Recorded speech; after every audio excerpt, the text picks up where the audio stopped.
Now, I'm not sure if everyone's caught on to this just yet, but in case anyone hasn't noticed, Space Marines tend to pull a little bit of the focus when talking about the Imperium of Man. Meg, who let you back in the house? Now, I think at this point we've all seen that meme where it's the Imperial War Machine at 100% strength, and it shows literally everything that the Imperium can throw, and it's the War Machine at 99%, and it's just the Guard and the Tech Priests. But it should be noted, there are also other institutions within the Imperium who are vital to its survival, and some that I find incredibly interesting. First and foremost among these, and the one most fans will be familiar with, are the so-called Agents of the Imperium. Now, the reason these are called the Agents of the Imperium is because that's actually a tabletop keyword, so for the sake of this video, I'm going to be covering units that either directly have the keyword Agents of the Imperium, or at the very least are lore adjacent to it. Basically, if you can consider things like the Astra Militarum, or Space Marines, or the Skitarii Legions, or any of that to be the right hand of the Imperium, anything under the Agents of the Imperium is going to be the left hand, because what they do is more off the books, or in secret, or generally more covert. There's a very clear vibe you can get. However, it should be noted, just because someone is a Space Marine or a Guardsman doesn't actually exclude them from that distinction of Agent of the Imperium, and I'm gonna get into some examples. First and foremost among these Agents of the Imperium are the Inquisition and all the facets therein. I would like to say this though, because as I go on recording I realize I'm talking about the Inquisition a lot. It's not just an Inquisition video. I'm gonna mainly be covering three separate things: the Inquisition, Rogue Traders, and the Officio Assassinorum. Now, before I really explain the units involved in the Agents of the Imperium, let me first knock out some of the background lore surrounding the Inquisition. Now, where the Inquisition comes from is very interesting, and it's something that's actually being discussed in the background of the main story of The End and the Death, as well as the General Siege of Terra. It's been forming in the back, and if you haven't been paying attention, you could maybe miss it, because we see throughout the series the Chosen of Malcador doing his bidding secretly, quietly, without the knowledge of various Astartes elements, and even under the nose of some custodians. These people, usually mortals known as the Chosen of Malcador, go on to become the very first Inquisitors, meant to safeguard the Imperium in the absence of the Emperor and Malcador from threats that are more covert, not things you can just throw troops at, things that require investigation, research, subterfuge, all of that. This is where we can really see the beginnings of what is an Agent of the Imperium. These people who use their mind and their savvy as opposed to brute strength. The Imperium is a brutal war machine, but an army and a civilization cannot survive on that alone. Funnily enough, Malcador was the head of two of the three organizations I've mentioned. He was the founder of the Inquisition and the first Grand Master of Assassins. And it would pay off, because they would form what we now know as the Ordo Malleus, Demon Hunters, dedicated to the eradication of chaos and the stopping of its spread. However, it would soon become apparent that the Ordo Malleus was not enough, because about 1,000 years after the conclusion of the Horus Heresy, the Orcs, a race that was just seen as more of a galactic background threat as opposed to a mainline existential one, all unified around a gigantic orc leader known as the Beast, who was not just one singular orc, but was actually many bearing the name, and who all seemingly had a unified goal of bringing down the Imperium of Man, to the point where they would bring war all the way to the Sol system and even to the gates of Terra itself. And while the Imperials were able to win the War of the Beast in the end, this brought to a screaming halt the age of stagnation and peace that the Imperials had known after the end of the heresy, and they decided this could never happen again. So, an organization known as the Ordo Xenos was established to monitor alien threats before they got to this scale or became a problem in general. You see, during the Great Crusade, when the Imperium was on the offensive, this wouldn't really come into an issue because they would just roll over any Xenos they came across, and the Imperium was such a force and so supreme militarily that no Xenos really posed any kind of threat outside of the Rangdan. The Rangdan having been a powerful Xenos empire that was shattered by the Dark Angels at great cost during the Great Crusade. And it would take another great existential crisis to bring about the creation of the third main branch of the Inquisition, that being the Ordo Hereticus, who came into existence after the Age of Apostasy. The Age of Apostasy being a period of imperial history after the War of the Beast, which saw the Imperium nearly ripped in two, as the imperial cult, the Adeptus Ministorum, would basically vie against itself in a civil war between two factions, the main leader of this faction being a corrupted priest named Goj van Dyer. And, cutting it short because the Age of Apostasy is a big thing, he brought the Imperium to ruin with his corruption and his abuses and everything.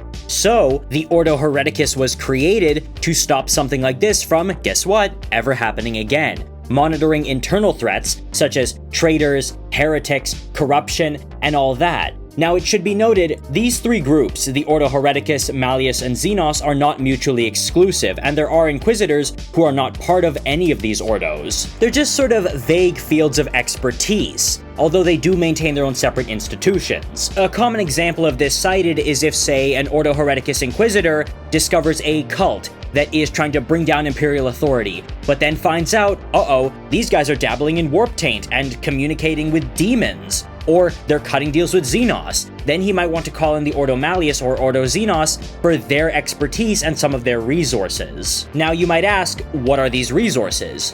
Well, one thing they have to call on that people most know them for are the Chambers Militant. These Chambers Militant being the heavily militarized arm of each main Ordo. For the Ordo Malleus, as they were the first discussed, it's the Grey Knights. Now, the Grey Knights actually also have their roots in Malcador the Sigillite, who, as you might guess, I absolutely adore as a character, because he would start gathering up Space Marines who were psi-active, either latently or outwardly, and bringing them into his sort of small, closed-off cadre of warriors to handle covert operations across the galaxy over the course of the heresy, protecting important people, transporting important messages or goods, that sort of thing, or eliminating specific targets. And that's where the Grey of Grey Knight comes from, because these guys would wear unpainted armor so that they couldn't be identified directly. However, they did have a symbol, a stylized letter I that was the symbol of Malcador himself, and this I would become the symbol of the Inquisition, that being the Inquisitorial Rosette. You know, that red letter I with a skull on it that Inquisitors flash in order to get people to basically wet themselves? And yes, that has happened several times in canon. Inquisitors have flashed that thing, and people have just shat. Now, the Grey Knights are a very complicated organization, and are pretty controversial in the fandom because a lot of people just find them contrived and kind of cringeworthy.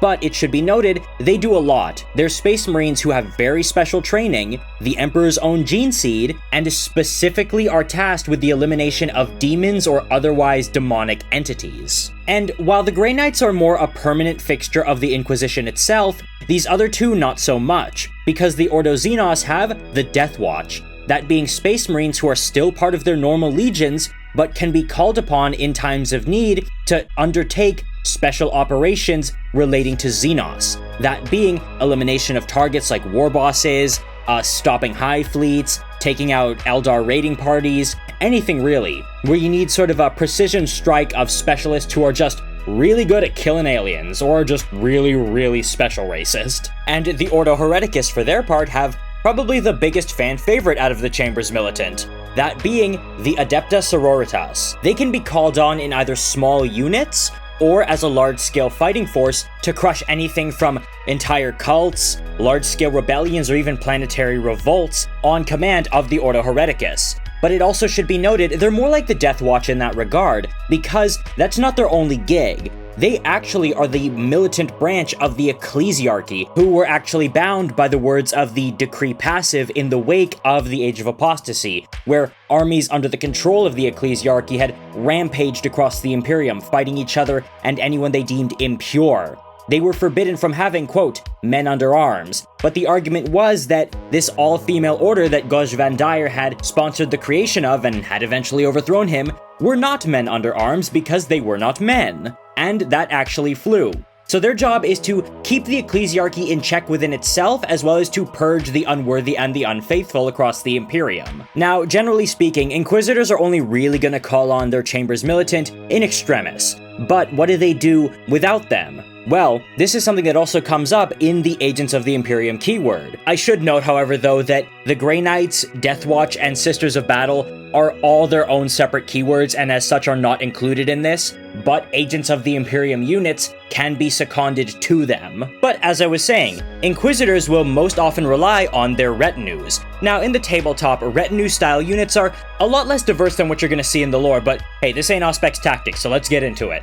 Now, at the bottom of the rung when it comes to inquisitorial agents of the Imperium are acolytes. These are people who just generally work for an inquisitor in any capacity. And that could mean anything. It could be a trusted contact who they only come to when they need to, or it could be someone who is permanently with them at all times and does their bidding. They could be a low-level serf, or a mechanic, or they could be a trusted ally and a confidant and even a friend. Now, the term acolyte is a little misleading. I actually prefer the other term of inquisitorial henchman, because it really does encompass the wide variety of roles they can take. Again, these guys can be low-level help to more specialized. Some examples, because there are a lot of examples, are tech savants or other information processors, that being people who are really good with computers, really good at keeping records, really good at interpreting information and data, to potential spies, you know, people who can infiltrate locations, take on various roles, that sort of thing. Or maybe more belligerent people like cultists, and yes, cultists is not just for chaos, there are Imperial cultists, like people who are fanatics about the Imperial Creed and will rush into combat swinging a chainsword. An example of this can actually include Repentia, by the way. It's not uncommon to find a Sister Repentia of the Adeptus Sororitas in the retinue or service of an Inquisitor, because that's one of the ways they can seek atonement. Or to people with more specialized training and skills, like Death Cult Assassins. Now, these are not people who are trained by the Officio Assassinorum initially, but rather are part of cults that value things like exotic blade work in order to kill people in the name of the God Emperor. But trust me, it's not chaos, don't worry, that's all completely for the Emperor. It also should be noted that Death Cult Assassins, if situation permits and if the Inquisitor agrees to it, can be given training at the Officio Assassinorum, either becoming part of that organization or just getting sort of a boost in their abilities. And speaking of the Officio Assassinorum, it's also not uncommon for Inquisitors to have acolytes of what is known as the Ordo Sicarius, this being a small, specialized branch of the Inquisition meant to keep eyes directly on the Officio Assassinorum, because of their problems they caused back after the War of the Beast, with Draken Van Gurik, who, in my opinion, did nothing wrong. Aside from them, there are also people like medical personnel that Inquisitors will have on hand, or people who generally show an inquisitive nature and sort of have that kind of acumen for this field, maybe like deputies, you could say, or people who serve more so as muscle. You know, these can be ex-mercenaries, guard veterans, or even former bounty hunters. These people can be brought into an Inquisitor's service for a short period of time with some compensation, or permanently depending on the situation. It should also be noted that Inquisitors are some of the only people with the license to deal with Xenos and mutants. Now, when I say Xenos, it's obviously they're not going to be dealing with the Tyranids, and very rarely they will cut deals with orcs when absolutely necessary, but usually it's going to be something like an Eldari outcast or ranger, and it could be something like a Jokero weaponsmith, which is a unit on the tabletop you can bring in the Agents of the Imperium keyword, or a Kroot who maybe has a life debt, things like that. You know, if you can rationalize that this Xenos is not an immediate threat to the Imperium, you can have them declared a sanctioned Xenos. Now, they're gonna need like a special tattoo for it, like the Inquisitorial Eye, and obviously, they're gonna get a lot of side-eye at the Inquisition convention, but still, it's just something they can do. This is similar to them having mutants in their retinue, either for their specific abilities or again as dumb muscle, because oftentimes that's the best a mutant is ever gonna get. A sense of purpose, some sort of status within Imperial society, a level of authority, and protection. Because otherwise they would either be purged or be working in the most dangerous jobs at the bottom of a hive city. Now, these are all really basic, but there are more odious ones. A lot of Inquisitors will have people on hand who specialize in torture techniques in order to get people to talk, even under duress. They might also come into the possession of unsanctioned psychers, or even nulls, or people who do things like divination, or other things that could generally be considered warpcraft or heresy. This is when you start getting more into the radical Inquisitors, and at the very extreme end is demon hosts. Demon hosts being a demonic entity or spirit that is trapped within a vessel, usually a dead body, but in some cases a living one if the person's really unlucky, and bound with things like ritual seals, silver chains, anointed oils, and all that in order to keep it dominated and under control. But that's heresy of the highest order, and a lot of Inquisitors who do this keep this heavily under wraps and are pretty soon, if it's found out, going to be declared extremis diabolis. Now, the Acolyte unit on the tabletop is just one broad encompassing thing, but demon hosts actually are their own unit. And I think it helps illustrate that specific air of Agents of the Imperium as this shadowier branch of Imperial society, this more esoteric arm of the Imperium, because of these things they engage with, because of who they deal with, and because of their varying beliefs. Like, in this case, a Space Marine is a Space Marine, a Guardsman is a Guardsman, but with an Agent of the Imperium, you could be getting anything. It's what makes them so interesting to read about. The reason I'm so invested in Agents of the Imperium is actually because my first ever Warhammer novel was Eisenhorn Xenos, and that series is still very near and dear to my heart. But I think we can talk more about the Inquisition another day. We are like 16 goddamn minutes in. I'm sorry I keep doing this. Now, let's move on to rogue traders, another very interesting branch of the Imperium, and one I feel like is not explored enough. And just a little funny thing, as I am recording this, right this minute, the game Rogue Trader by Owlcat Games literally just came out today. So, hey, I guess this is on point. Now, rogue traders, much like the other elements of Agents of the Imperium, do tend to take a backseat to Inquisitors. However, they are incredibly interesting when they do come up in the lore, because you see, rogue traders are some of the only people in the Imperium who have one thing that everybody wants but very few can ever get: true and absolute freedom.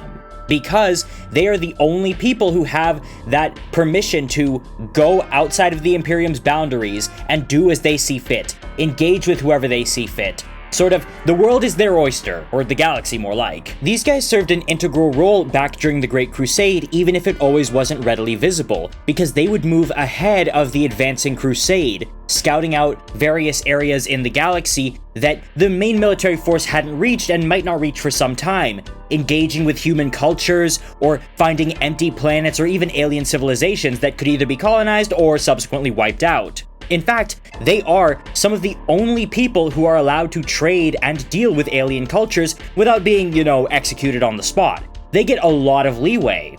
And a lot of this freedom has persisted into the 41st millennium, wherein they are still, able to deal with Xenos races, such as the Tau. That's their sort of bread and butter when it comes to Imperial-Tau relations, or with the Eldari, that's something that happens often, as well as more dangerous and sinister things. There's a lot of risk involved in this life, but it's probably one of the best ways to live in the 41st millennium. Exploring the stars, meeting aliens, being free. It's great, and oftentimes these aren't just random people who hitched a ride. They're not pirates. They're actually members of noble houses, who have something called the Warrant of Trade, which is an incredibly valuable and rare document, because it gives them that permission to do all of this. Now, a lot of these noble families are going to have many sons and daughters in them. It's usually ones who are not the oldest and therefore have some of the least to gain from inheritance who are going to become rogue traders, because again, there's just not that much for them at home.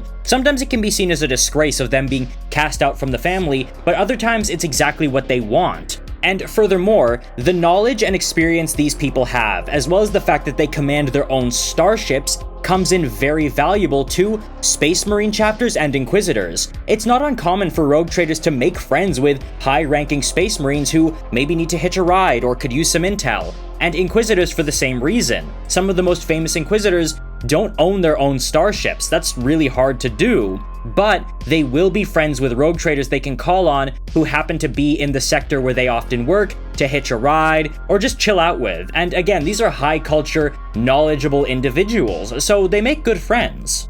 Also, narratively speaking, some of the books and media surrounding rogue traders is so interesting and has such a unique vibe from the rest of 40k. Two examples being the Blackstone Fortress novels featuring the rogue trader Janus Drake, and the audio drama called Corsair: Face of the Void. In the Blackstone Fortress novels, Janus goes out to a Blackstone Fortress, that's cool in and of itself, to unlock its secrets and make a fortune, because that's what these people are often after. in it he hooks up with a Kroot, and he makes a bunch of friends, and they all go gallivanting through, and there's internal conflict, and he gets betrayed by a navigator, and just all these really cool things happen. And in Corsair Face of the Void, a rogue trader finds, with the help of her Eldari sort of second-in-command, the skull of a Necron Chronomancer, which is revealed to be alive. Now, the reason she had it is because she was charged with delivering a package, but not to open it, and we all know how those stories go. And she had to basically eject it out into the warp in order to save her ship and herself. Again, it's a really great audio drama, and I highly recommend it. The fact that she has to engage with and sort of work as an equal to this Eldar Corsair, and has to outwit the skull of a Necron that is currently time-traveling, is just so interesting. And again, you don't get this with other factions of the Imperium. That's why the experience and knowledge of rogue traders is so important. Because in any other situation, they just would have been shooting at each other and screaming, Xenos, Xenos, Xenos, die, die, die. But here we get something so much more. And furthermore, in the Blackstone Fortress series, not just the main novels, but also the novellas, we get these really interesting things. Like, this is the series that has that one Man of Iron that everybody talks about, or this one short story where an Eldar, a Drukhari, and an Imperial Guard renegade have to team up to deactivate an ancient Eldari bioweapon that is going to destroy the ramshackle space station used by explorers built around the Blackstone Fortress. This is all also part of why rogue traders are so valuable, because back during the Great Crusade, they did serve as wayfinders. However, the Imperium was more than willing to just smash and destroy anything it came across, because this was an empire on the offensive. However, they are not that anymore. The Imperium has to basically put up with a lot of Xenos races that exist within its borders or on the outskirts of them. There are small alien empires that infest the Imperium, and a lot of people hate that. But the Imperium isn't in a position to do anything because of just how much they deal with at any one time. Also, xenophobia has sort of fallen out of vogue in the Imperium. That idea that all alien races must die is no longer fashionable, I guess I should say. It's actually seen as cowardly or weak, thinking that the only way humanity can exist is if everybody else is dead, that humans aren't really supreme, they just need to be the last ones left. In reality, it's more common to believe that humans can rule over the galaxy and other alien races can exist as long as they behave themselves, because humans can take care of whatever comes at them. And nobody really exists in a vacuum, so since other branches of the Imperium cannot interact with Xenos, it's up to the rogue traders. However, make no mistake, these guys can get into no small amount of trouble, and that warrant of trade is not a get-out-of-jail-free card for a lot of things. Because while Inquisitors can go heretical, or radical as they say, and start dealing with chaos or really lose their way and become traitors to the Imperium even if they think they're loyal, rogue traders can basically turn to piracy.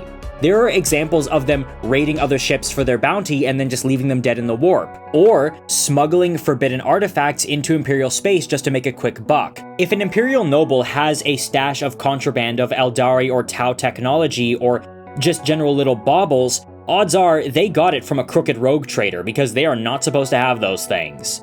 And furthermore, sometimes they will get involved in the warp, because when you're out there in the void of space, chaos has a habit of sneaking in. So there was a very famous example in the Ravener series where several planets got out of a giant warp storm that had been raging for centuries, only for the rogue traders who were given leave to inspect them to find out that all the glass on all the buildings had been shattered by the storm, and moreover was now tainted by the warp, to the point where if you looked into these little shards of glass, you would start seeing visions and it would give you sort of hallucinogenic, almost narcotic effects. These became known as flecks and were shipped en masse back into the rest of Imperial space to be sold to the lower levels of Imperial society and even some of the higher levels. However, you don't just gaze into the warp with no ill effects. These, while yes, they were a very profitable narcotic, also served as a way for demons to get into the material realm and infect the minds of mortals, and nearly destroyed an entire subsector. And there are also a few examples of these people trying to straight up kill Inquisitors who got a little too nosy or a little too close to their dirty dealings, and if you're out in the void of space and a rogue trader just kills you, don't expect anybody to find out for a long time. The galaxy's a big place. And it's also very dangerous, as I've said. So rogue traders need a complement of capable staff, not too dissimilar from Inquisitors. I guess they're like Inquisitors of profit and exploration, as opposed to investigation in a way.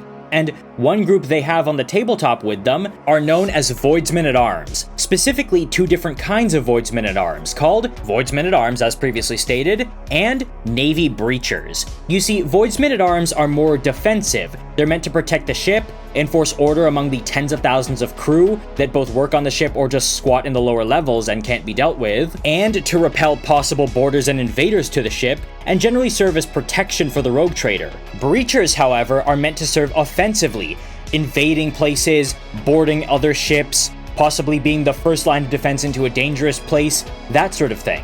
And they have those big, powerful shields as well as strong arms with them. Now, the thing I like about Voidsmen-at-Arms is they're basically the spiritual successor to the Solar Auxilia that people really like to talk about. You see, the Solar Auxilia were elite formations of unaugmented human soldiers back during the Great Crusade and Horus Heresy, who really served as the backbone. While the Astartes were, the big shock and awe people, a lot of garrisoning and first-line assault were done by the Solar Auxilia, who had excellent training and really great war gear that was often almost practically void-sealed, and who looked really cool.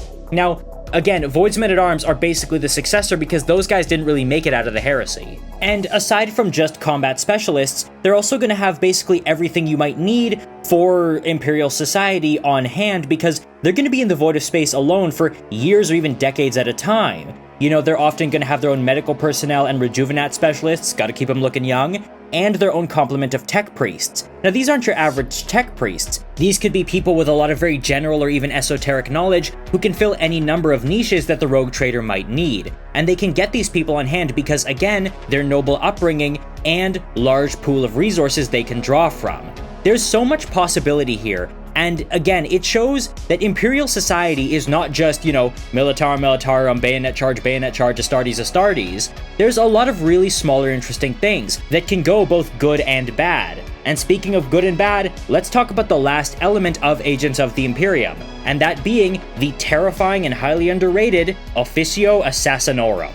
Now, I need to preface this, I can't talk too much about these guys because, simply put, I haven't read any of the books that feature them in a mainline role, unfortunately. I haven't read Nemesis, I haven't read Kingslayer, I haven't listened to any of the audio dramas, and you know me, I want to actually read a book first before I can really make a video on something. It's why I had to trudge through the entire John Grammaticus library, and why I've been going through the Garvia Loken reading list and the Garrow reading list. So I just want to make this clear, a lot of my information is coming from the Lexiconum and just what I happen to know. That being said though, let's get into this because I can't not include them in the video. Now, out of the three organizations I've mentioned, these ones are the oldest. Because while the Inquisition would more or less come into being near the end of the heresy, and rogue traders were a thing during the Great Crusade, the Officio Assassinorum has its roots during the Unification Wars.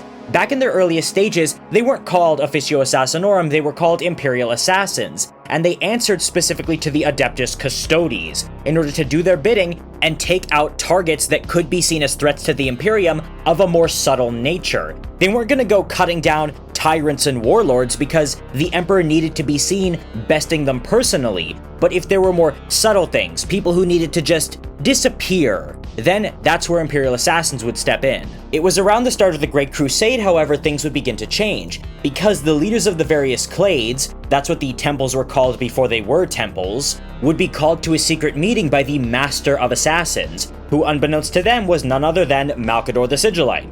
Gotta love that guy. And he would help reorganize their workings so that they could more effectively function not just on Terra, but across the galaxy as the Great Crusade expanded outward. And moreover, their activities were only minimally known by the Emperor. Obviously, he knew they existed, it was Malcador's doing, so obviously the Emperor would know. But he didn't have the full details. His war was more honorable and upfront, while the assassins led by Malcador would not seek glory or anything and do the dirty work because they really believed in the cause. That's one thing to know about the assassins. Initially, they were very, very dedicated to Imperial ideals. So these guys were really agents of the Imperium before there really was an Imperium, and I think that's incredibly interesting. And I wish they got explored more. I think one thing that holds them back though is the fact that the main book about them for a long time, Nemesis from the Horus Heresy, isn't very good. It's known as one of those you can just flatly skip. and it centers around a plot to assassinate Horus Lupercal by Constantine Valdor using the Officio Assassinorum. They initially kept sending assassins from each temple basically piecemeal, but then they decided to create what is known as an execution force, where they basically get one of each and then send them all at one target hoping for the best. Now, this plot to kill Horus did not so happen to work, as you can imagine, but it did go a long way in setting the standard for how the Officio Assassinorum would operate in the field thereafter. And there were some various events in Imperial history after the Horus Heresy which had a heavy bearing on this office, these being the War of the Beast most importantly, and to a lesser degree the Age of Apostasy. Now, what happened in the War of the Beast is pretty well known. When the Orcs began really pressing against the Imperium en masse, and the Imperium proved itself utterly incapable of dealing with a threat like this without the Emperor, the Orcs would actually send an ambassador that could speak perfect Gothic to Terra, demanding the surrender of the Imperium, and the High Lords couldn't even formulate a response. They were so flabbergasted. They were just squabbling and hollering and stamping their feet like idiots, and the Orc ambassador basically just went, okay, and left. It was at this point that one man, a member of the High Lords named Draken Vangoric, would finally become fed up with and disgusted by the High Lords for their incompetence, stating that if this is our leadership, we almost deserve to lose, and he would go out of his way to have them all removed. Draken Vangoric could do this because he was the Grand Master of the Officio Assassinorum. This was an event known as the Beheading, where almost all of the High Lords were killed, and any vacant positions that were more or less just abolished were stacked with loyalists to Vangoric. He would then go on to seize control of the entire Imperium, ruling as a despot, although an effective one, until the stress of ruling and his method of leadership would effectively drive him insane after a 100-year mini-golden age, and he would need to be eliminated by Maximus Thane, the new leader of the Imperial Fists. His last words being one of the great mysteries of Warhammer, where he said, "Would you like to know what Konrad Curze said as he died?" Now, people complain a lot about the War of the Beast books and say they're not good, they're confusing, they're poorly written, for a number of reasons. But I, for one, actually find Imperial politicking very interesting. So, Draken Vangoric is a character I'm thoroughly intrigued with, so I might actually read the War of the Beast just for him. After that, all was more or less quiet until the Age of Apostasy, wherein a Calidus assassin, that's the shapeshifting kind, would take the place of the Grand Master, believing she had assassinated him, because she was loyal to Goj Van Dyer and his corrupted cadre. However, the real Grand Master, having swapped himself with a body double, would then rally those assassins loyal to him and effectively go into open war throughout the Imperial Palace with the assassins loyal to Van Dyer. Nerve gas was unleashed.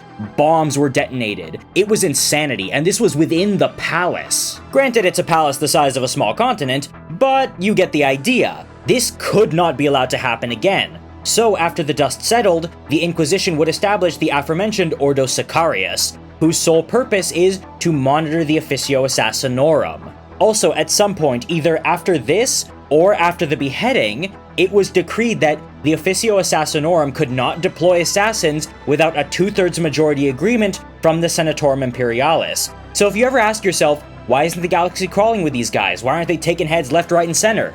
That's the reason. They are very heavily regulated because, just like every other branch of the Imperium, they have proven themselves to be unwieldy and a possible internal danger on more than one occasion. However, I won't let it be said that the Officio Assassinorum aren't damn good at what they do when they at least get it done. The most notable example being when a Calidus assassin by the name of M. Shen would kill the Primarch Konrad Curze after the Horus Heresy. This happened in the period known as the Scouring, that period following the Horus Heresy when all those still loyal to Horus were slowly swept out of the Imperium or hunted down and destroyed. And it would fulfill Konrad Curze's initial prophecy of the Emperor having him killed. Now, it should be noted, M. Shen really wouldn't have stood a chance against Konrad Curze normally. He actually sat there and let it happen because, in his words, death is nothing compared to vindication. However, it should be noted that if Konrad even kind of wanted to live, he would have turned her inside out with both arms tied behind his back, and I don't even mean that as a joke. This is Konrad we're talking about here. So don't get any ideas that these guys are somehow all-powerful. They're still mortal humans. There are also examples of, say, Vindicar assassins sniping Eldari Farseers before they can rally their people for war, thereby breaking a possible threat to an Imperial subsector before it begins, or Calidus assassins getting close to people, finding good information, and then being used to extort or blackmail them. Or of course Calexis assassins being used to stop demonic incursions before they can begin, and wipe out entire cultists and take down Chaos Space Marine lords who are about to try some ritual thing. The point of the Officio Assassinorum is not to take out threats, it's to deal with them before they become threats. To kill that planetary governor who is anti-imperial before he can entrench himself in the power structure, before he can turn an entire planet into rebellion, before the Imperial Guard or even the Adeptus Astartes will be needed. In that regard, they are kind of like the Inquisition, in that they are the real first line of defense for Imperial rule. In fact, one of the canon mottos for the Officio Assassinorum is, "Some may be able to avoid the judiciaries of the Adeptus Arbites. Fewer may be able to face off against the Imperial Guard and the Adeptus Astartes, but let it be known that none can stand against the Officio Assassinorum." Now, granted, they do have a pretty sizable track record of failure, but the quote goes hard, so I'm willing to look the other way. One thing I've always said about groups like the Assassinorum and the Inquisition are that while branches like the Imperial Guard or the Space Marines or the Imperial Navy win the wars that keep the Imperium going, these agents of the Imperium are the reason that the Imperium has a fighting chance at all. Without them, the Imperium would have rotted from within and fallen in on itself. So even with all their internal squabbling, they are still incredibly important, and the only reason the Imperium persists. That's one thing that's really interesting about the agents of the Imperium. They're not above internecine conflict. With the Inquisition, we've had Inquisitors killing other Inquisitors, declaring each other heretics left, right, and center. We've had the Months of Shame, where the Inquisition effectively went to war with the Space Wolves over the fate of the survivors of Armageddon. We had rogue traders siding with Horus and smuggling drugs into the Imperium. We've had the Officio Assassinorum going to war twice and screwing over the Imperium on 2 major occasions. And despite all of this, all of it, these organizations, for all the corruption of rogue traders, danger of the Assassinorum, and squabbling and factionalism of the Inquisition, they do more good than harm. They provide invaluable services to mankind that cannot be overlooked or replaced, even if we don't always see it. Now, it should be noted, I didn't really cover the various types of assassins, and that's because they're going to be brought up in a later video that I have planned, that being one about the so-called Talons of the Emperor, another loose organization that does shadowier business, except of a very different stripe, and that deserves its own video. So I covered the history of the assassins here, and I'll cover the specific ones in that video. However, I believe I've really made my point here. That's what's so interesting about the Agents of the Imperium. They provide this narrative depth and this sense of intrigue that you really don't get with other factions. Out of these 3 groups that I have mentioned, though, I will say the Inquisition does get an outsized portion of the love here, and I think we can thank Dan Abnett and his Eisenhorn series for that exact phenomenon. But also it should be noted that the first ever novels in Warhammer were about Inquisitors, that being the Ian Watson Inquisition Wars books, which, if nothing else, were interesting. But as of late, and I mean like post-Guilliman's return, rogue traders have been getting some more content. We recently got a game for them, and the Assassinorum has been getting a lot of audio dramas, and they got a novel called Kingslayer by Robert Rath, you know, the guy who wrote Infinite and the Divine, and I for one am totally here for it. I would love to finally read some Assassinorum books. You know, I'm gonna bite the Vindicar's bullet when I get the chance and read Nemesis, as well as maybe getting my hands on Kingslayer if I can, because they're just really cool. I want to know more about this, and if I ever make a full video, I need to do my reading first, you guys. However, I think you guys will agree with me after this video that the Agents of the Imperium are one of the coolest parts of the setting. But what do you guys think? Do you guys like the Agents of the Imperium, or do you prefer them as more background lore as opposed to maybe the Guard or the Astartes or your favorite Xenos race? Do you wish there was more of any one of these 3? Which one is your favorite out of the Rogue Traders, Assassinorum, or Inquisition? I'd love to hear what you guys have to say in the comments below, and until then, I will see you in the next video.